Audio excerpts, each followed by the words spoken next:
Et en fait, je crois que c'est ça, la musique m'apaisait. Non pas que la vie était compliquée ou pas heureuse, mais en fait, la musique m'apaise. Et je crois que c'est la vraie raison pour laquelle j'ai choisi la musique inconsciemment à ce moment-là.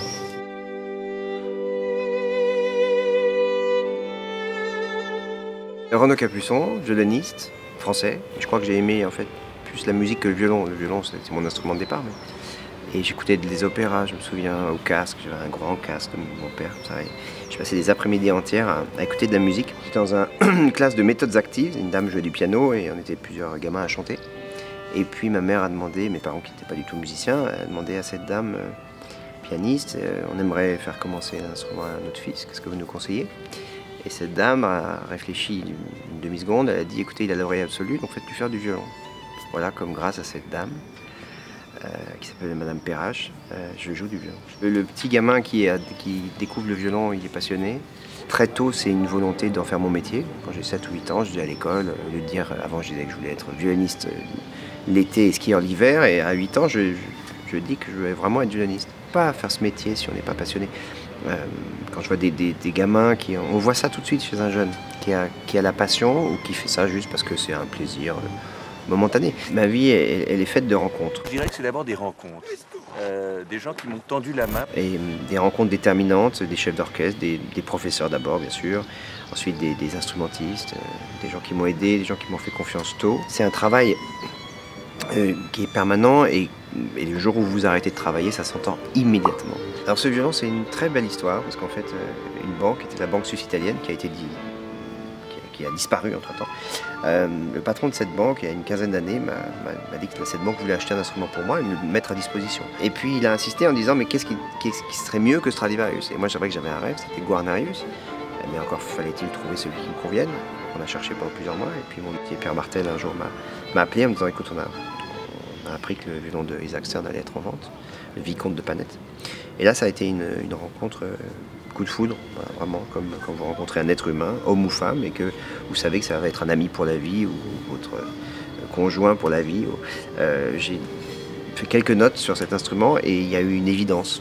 L'évidence que cet instrument allait m'accompagner et être une sorte de partenaire de vie. Je pars du principe que la musique, elle doit être associée à l'excellence.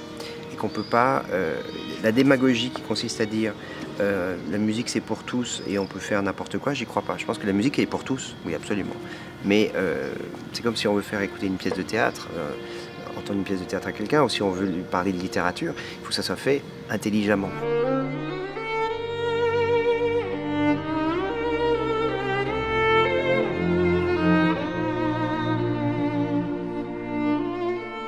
Je suis rentré dans la musique de film grâce à Korngold en fait, parce que j'ai adoré ce concerto.